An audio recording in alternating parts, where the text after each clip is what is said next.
thought I'd just do a video regarding ventilation and how it's supposed to work. So if we just go into the ventilation page, so everything regarding ventilation will be found in here. So we split, so our main bit of ventilation here, we split into three colours. So this green bit of the table is all to do with minimum vent. This orange piece here is how we take that minimum vent and we can increase the minimum vent if we would like before we get into our over temperature stages. So this is all our OT, over temperature, where we then start ramping up our ventilation. So if we start at the top here, so each line is a point of ventilation. So this first one here we can see we're asking grow day 0, we're asking for stage 1 at 6%, and the inlets will be at 6% when that's on for a duration of 5 minutes. Now this max level here is regarding the table here, which we'll come to in a minute. So if we want to adjust that, we can click anywhere on that and we get this yellow pop-up box. So these are all our fan stages. So at the minute we can see there's a C over number 1, so that means it's a cycle timer. So if we click on that again, we've now turned it off. X means it'll be on all the time, and then C back to a cycle time. So you can see we can pick any one. So if we wanted to, we could have stage 1 and use stage 10 over here if we wanted to. So you can mix and match as much as you like. And then down here we can then set our variables. So our duration again, grow day, max level, our percentage. And again, you just click on them, keyboard comes up. So we want to change that to 5, hit OK, new number comes in. This is our inlet positions, so we're asking 6% when the cycle is on, and we're asking for 0 when it's off. So if you want a minimum vent all the time, you can add that in there. We have a drop down there for if you have more than one inlet, but we don't in this instance. And then we hit save, and then our new value's in. And that's the same for everyone down here. You can just see this faint line here. It shows up a bit better actually on the computer, but this line will slowly move down as you go through the grow days, just to show you where you are. So I'm pretty sure this controller is on grow day 3 at the minute, so you can just see it's just come past grow day 0. And you can use as much as little of the table as you like. We can set that here. So at the minute we're using 8 lines. If we decide we want to add an extra one, hit 9, and there we go, the next one's in. We can set our settings. The other nice thing is you can change settings on stuff that's not currently being used. So if you want to set it up, then put it in a later date, you can. So that's all percentage based. If we click this button here, it converts it to live weight. So if you'd rather do it in live weight, you can. Also, if you're running the birdware as well, so you have live data coming in, this could be more beneficial to you. Depends how you want to run it. But I'll stick with just doing it off percentage. So as the shed increases over its set temperature, so this is our set temperature point here. So everything at set temperature and below, we're on this table. As the temperature increases, so in this case 0.3, so again we can change that to whatever number we would like. We do nothing. We just keep doing whatever's in this table. As we then get to our start point here, and we start rising up here over this 0.7, again that's adjustable, we then start to increase our minimum vent by an increased amount. So when we get all the way to our max point, would have increased to 100%. So if we, if we're asking 5%, so we're asking 5% here, and we'll linearly move all the way to when we get to 100%. And again, that number there is editable. So again, if we say we only want to go to a maximum of 50%, say, if I can do it, stick for 100 for a minute, you can then do so. If you also feel like you don't want this feature and you'd rather have no input at all before you go into an OT, then just set this for 0. Don't start playing around with these numbers here, because all you'll do is alter how things view on the home page and such like. So leave these numbers here. You can tighten these two up if you'd wish and keep it all in there, but again, if you don't want it, change this to 0.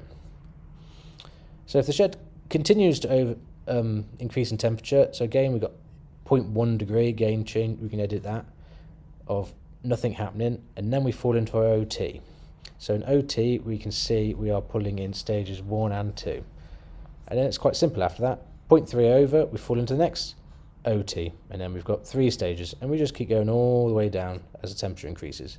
You can also click on these to edit them, and it works in the same way as the upper table, where we can pick and choose. We can also, if you'd like, you can still do cycle times, just a very basic one, the duration, the percentage if you really want it. Most people tend not to bother, but it's there if you want it. And this is where this max level line come in here, where we were saying about earlier. This limits how much of this table is being used. So at the minute we've got it actually set for 0. So actually we can only do minimum vent. But as our days increase, we'll then have a red liner appear across here, and that will slowly move down as you've got set here, just to restrict the upper part of your ventilation. We've also got a thing called grey line here, and you can just see it here.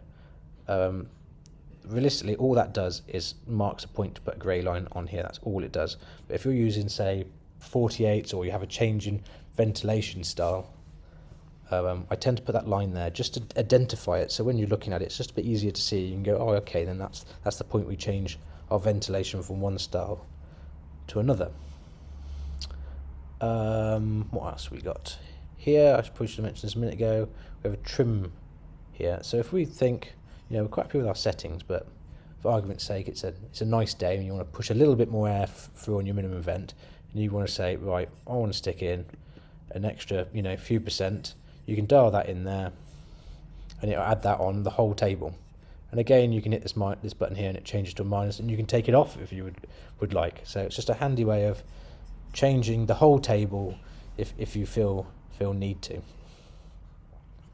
And that's the main bit of ventilation done, really. That's it. Over here we have treatments, so we can start with humidity, so simple on off, curve, so you can use it on a curve if you would like. We'll leave it off for the minute. Set point we want to start treating at.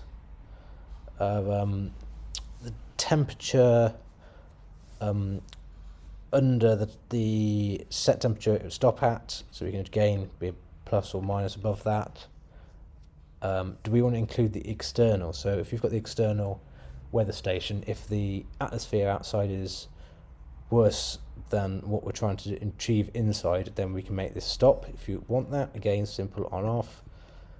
And then what we're going to do when we've triggered this point. So we've got 2 options. So at the minute we're increasing by percent, so we're adding 10%. So when this triggers, we add 10% to the table, and also OT, over temperature, by 1. This is set for the minute. Again, these are all editable.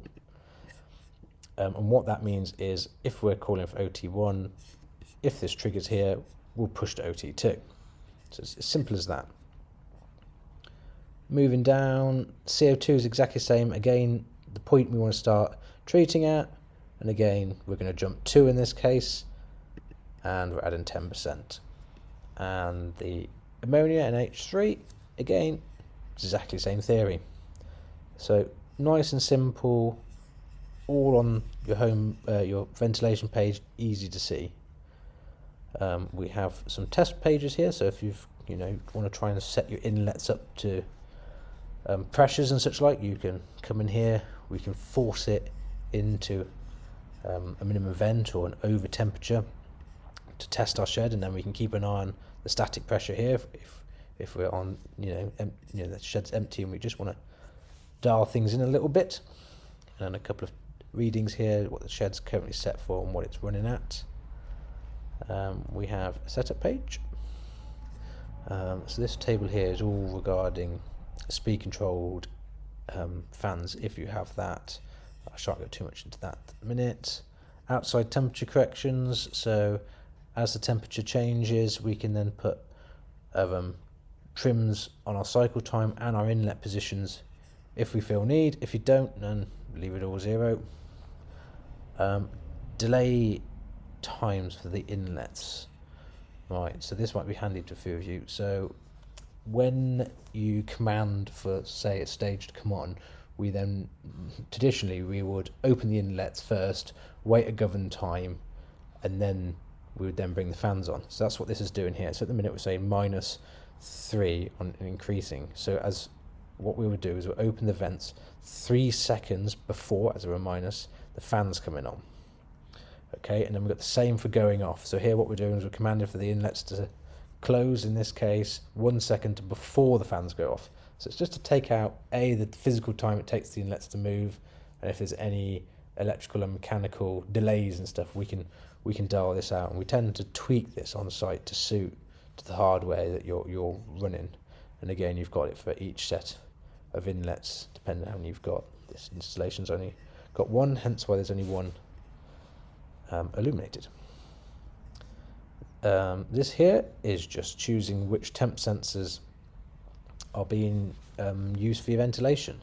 So we've got 4 allowed in this shed total, and we're using the first 3 in this sense. But again, you can add another one in, as simple as that, or take one out, and it just takes an average of the ones you've got selected. Right, what this does is it's designed for your early days, say up to 7 days max. When your cycle time is running, if all these variables here are met or better than it, it will stop your minimum vent coming on, and it will just skip your on period, and then it'll go back round on its cycling, and it will do that for a max amount of times before it then forces it to ventilate the shed. So the kind of idea was, if you've got a biomass setup, say, and it's struggling to keep the shed in and the temperature's cold outside, you want to pull the ventilation back to try and help it, but on the other hand you don't want to, you could use this to restrict the ventilation when the shed is in a good environment. But if not, then obviously it will then you do your normal minimum vent. So again, we can turn it on off here. Maximum days this can work up to. If the shed's over temperature, so we're saying if the shed's 0.3 over the set, again this will be discarded. All these parameters here, so the humidity, the CO2 and the ammonia have to be under these set points for it to activate. And also if the outside temperature is less than the set point as well, so if the temperature's up outside, then it will discard it. And then this here basically is just how many times it will allow in one row that it will skip your ventilation. So set for 5 here, I'd say that's probably too high. I probably would go to 3, to be honest. So if it skips 3 in a row, the 4th one it will have to ventilate regardless of all the settings up here. If you are going to use this, use it with some caution, keep an eye on it. Maybe some help to some, maybe it's not to others, but it's a feature here that if you want to use it, then use it, but use it with some caution. If it is active and it does come in and work, on the home page, where you've got your percentage cycle displaying up here, that will actually turn yellow. So just to let you know in the corner of your eye that, hey, that feature's just come in and is currently working. Yeah, and that's pretty much it. It's quick of a blast through the ventilation, but hopefully that gave you an idea of, if you're trying to set yours out or you're trying to adapt something, hopefully that's some help to you. Thank you very much.